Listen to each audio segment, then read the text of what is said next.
Oh, compatriots, welcome to our channel. Today we're exploring what's hidden in Nigeria's democracy. I'm diving deep into Nigeria's democracy to uncover what's really going on behind the scenes. Let's see if I can find the hidden truths. Nigeria's democracy has long been shaped by gerontocracy, where leadership predominantly belongs to older individuals.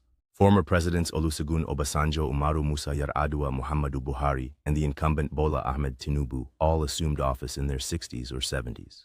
This trend reflects a political culture that favors experience and longevity over youthful vigor. A stark contrast is seen in other nations like Finland or New Zealand, where younger leaders like Sanna, Marin, and Jacinda Ardern have emerged. Critics argue that the dominance of older politicians stifles innovation and excludes younger generations, who make up the majority of Nigeria's population, from participating in governance. Nigeria's democracy often appears to cater to the interests of the wealthy elite, overshadowing the voices of its common citizens. Prominent business magnates such as Aliko Dangote, Femi Otedola, and Mike Adenuga enjoy unparalleled influence and access to government resources. They secure lucrative contracts and dominate key industries, creating monopolies that marginalize smaller competitors. For instance, Dangote Group's significant role in cement and sugar production reflects the intertwining of political power and business. This capitalist skew of democracy leaves the majority of Nigerians struggling with poverty, as the benefits of economic growth are disproportionately distributed among a few. The widening gap between the rich and the poor fuels social unrest and disillusionment among the populace. As citizens voice their frustrations, calls for electoral reform and increased accountability echo throughout the nation. In Nigeria, kleptocracy has become a pervasive issue, weaving itself into the fabric of political life, leaving citizens disillusioned and vulnerable. The staggering cases of misappropriation, such as the 16 billion mismanaged in electricity funds during President Olusegun Obasanjo's administration, reveal the depth of this crisis. Similarly, the alleged diversion of $2.1 billion intended for arms procurement under former President Goodluck Jonathan highlights the blatant disregard for national security. This relentless cycle of corruption permeates not just the federal levels, but also infiltrates the judiciary, civil service, and local governments. As endemic corruption continues to thrive, public trust has eroded significantly, causing citizens to feel disillusioned about their government.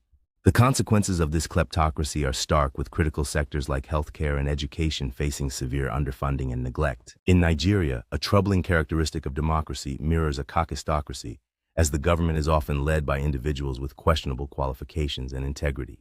Political parties frequently endorse candidates who carry allegations of fraud, violence, and other criminal activities. Some of these candidates, openly linked to vote buying and electoral malpractices, have managed to secure high office positions. The exorbitant costs of party nomination forms, often reaching hundreds of millions of naira, serve to exclude credible candidates from participating in the political process.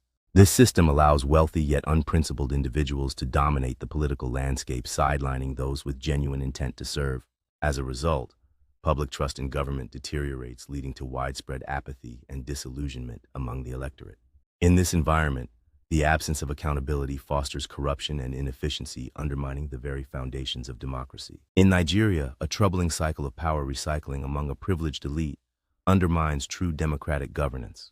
The National Union of Road Transport Workers, or NURTW, exerts considerable political influence, even though its leaders often lack formal education. In stark contrast, many highly educated individuals find themselves sidelined in the political arena. Feudal tendencies remain deeply embedded, with political leaders behaving like lords while citizens are treated as serfs. Governors often bypass constitutional provisions, ruling with a striking sense of impunity. The high-handed conduct of some state governors manifests in the suppression of dissent and control over local government funds. This undermines grassroots development, leaving communities without the resources they need to thrive. As a result, citizens become increasingly disillusioned with a system that seems rigged against them. In this turbulent environment, the hope for genuine change often feels distant and unattainable. Despite its promise of empowerment and representation, Nigeria's democracy struggles under the weight of systemic corruption and inequality.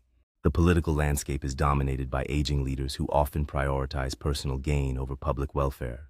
Frustration among the youth is palpable as they yearn for a brighter future and meaningful change. Genuine electoral reforms are essential to dismantle the barriers that perpetuate this cycle of disenfranchisement. Accountability in governance must become a fundamental principle, ensuring leaders serve the people rather than themselves. A shift in political culture is necessary, one that prioritizes the voices and aspirations of all Nigerians. Only through collective action can Nigeria aspire to transform its governance into a true reflection of the people's will.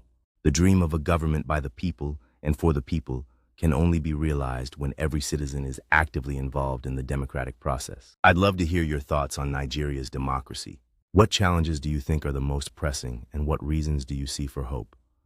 Don't forget to check out the next video. Your insights could spark some engaging discussions, so drop your comments below.